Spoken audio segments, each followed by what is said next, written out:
Oke, assalamualaikum warahmatullahi wabarakatuh. Kembali lagi di RYD31 Media. Pada video kali ini adalah video sesuatu informasi yang saya pikir ya cukup penting karena ini menyangkut dengan masa depan kelas Moto3 World Championship di ranah Road to MotoGP. Lebih tepatnya kelas paling rendah dari gelaran MotoGP ya. Jadi kita tahu juga kan ada kelas Moto3, ada kelas Moto2 dan kelas MotoGP. Nah, ini sebenarnya dampak juga ya dari krisis KTM yang sudah kita bahas sebelum-sebelumnya bahwa KTM saat ini menghadapi krisis finansial yang dimana mereka kesulitan untuk bisa seperti tahun-tahun sebelumnya yang dimana keuangannya cukup deras, cukup baik yang mereka bisa membuat tim untuk mensupport kelas Moto3 dan juga bikin tim di kelas Moto2 bahkan untuk meriset dan membangun kelas MotoGP KTM-nya. Nah, karena krisis KTM itu juga berdampak kepada rencana Moto3 yang akan di-upgrade, di rencananya kan memang ada di tahun 2027. Namun dengan krisis KTM yang tiba-tiba datang ini artinya Dorna dan juga FIM segera memutar otak dan akan memutuskan bagaimana masa depan kelas Moto3 ya. Ini udah dibahas juga di salah satu blog ya kesukaan saya pribadi yaitu TMC Blog. Mas Taufik udah bikin artikel ini yang dimana dia beri judul era baru Moto3 akan diputuskan FIM Februari 2025. Ini bocorannya.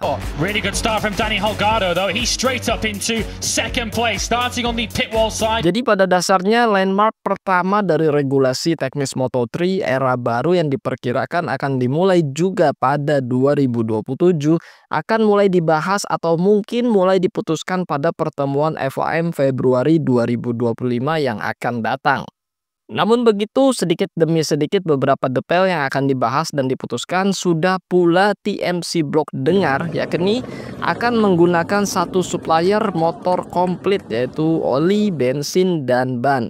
Itu artinya tidak ada perbedaan pembuat sasis yang ikut serta seperti yang terjadi di Moto2. Nah, ini nih coba kita garis bawahi ternyata Moto3 ketika KTM mengalami krisis dan memang Dorna akan mengupgrade kelas Moto3 ya. Rencananya di 2027 akan lebih berpikir bagaimana menyelamatkan kelas Moto3 itu dengan single supplier ya kan. Seperti yang kita tahu juga kelas Moto2 yang hanya menggunakan satu engine supplier yaitu dari Triumph 765cc 3 silinder dan bannya pun sama dari Pirelli, namun sasisnya kan beda kalau di kelas Moto2. Tapi rencana Dorna untuk kelas Moto3 lebih kalau saya pikir ya dengan bocoran seperti ini akan lebih mirip seperti ya mungkin Red Bull Rookies Cup ataupun ya Asia Talent Cup atau mungkin yang lebih beragam dan berwarna ya seperti European Talent Cup yang dimana engine-nya sama menggunakan Honda NSF 250R dan sasisnya udah pasti sama, bannya pun sama, hanya liverinya dan tim-timnya aja yang berbeda ya kan. Jadinya ya rencana mungkin Dorna dan juga Liberty ya selaku yang memiliki kuasa dari MotoGP masa depan ya kan sudah dibeli sedikit ya saham dari Dorna ini, bukan sedikit ya cukup banyak juga. Yang artinya mereka memikirkan untuk formula ataupun regulasi dari Moto3 itu lebih kepada single supplier ya. Jadi satu supplier komplit mulai dari oli, bensinnya, bannya, mesinnya, sasisnya sama semua. Oke, kita lanjut baca. Dengan penggunaan satu supplier motor komplit ini pula yang akan jadi pembeda Moto3 dan Moto2. Plus tentunya dan membuat Moto2 menjadi memiliki level di atas Moto3 baik dari sisi cost, perjenjangan maupun performa.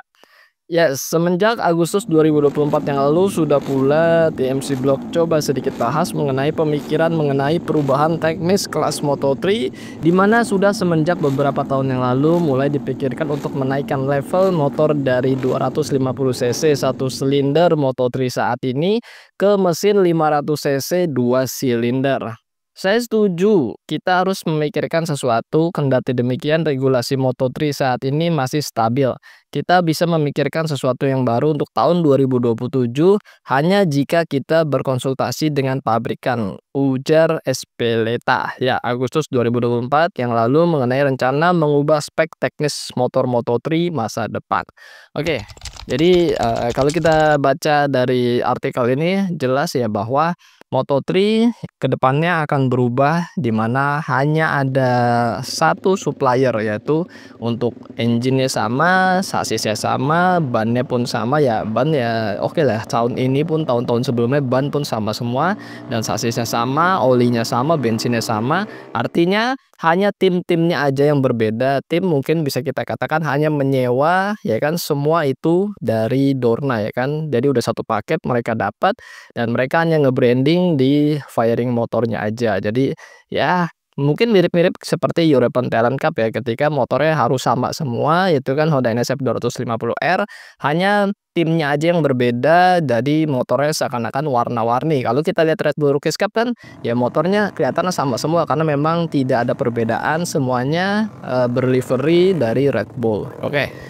Jadi cukup jelas, dan ini sepertinya akan menjadi sesuatu yang benar dan pastinya akan jadi sesuatu yang menarik karena informasi seperti ini akan kita buktikan ke depannya bagaimana hasil dari rapat dan juga regulasi yang diputuskan nanti di Februari 2025 itu, apakah Moto3 akan naik menjadi 500 cc 2 silinder, dan juga siapa nih yang akan menyuplai mesinnya. Itu yang menarik buat saya, ya kan, siapa nih, apakah Honda, KTM kayaknya udah nggak mungkin lah ya kalau kita berbicara tadi di awal tentang krisis KTM kayaknya udah nggak mungkin.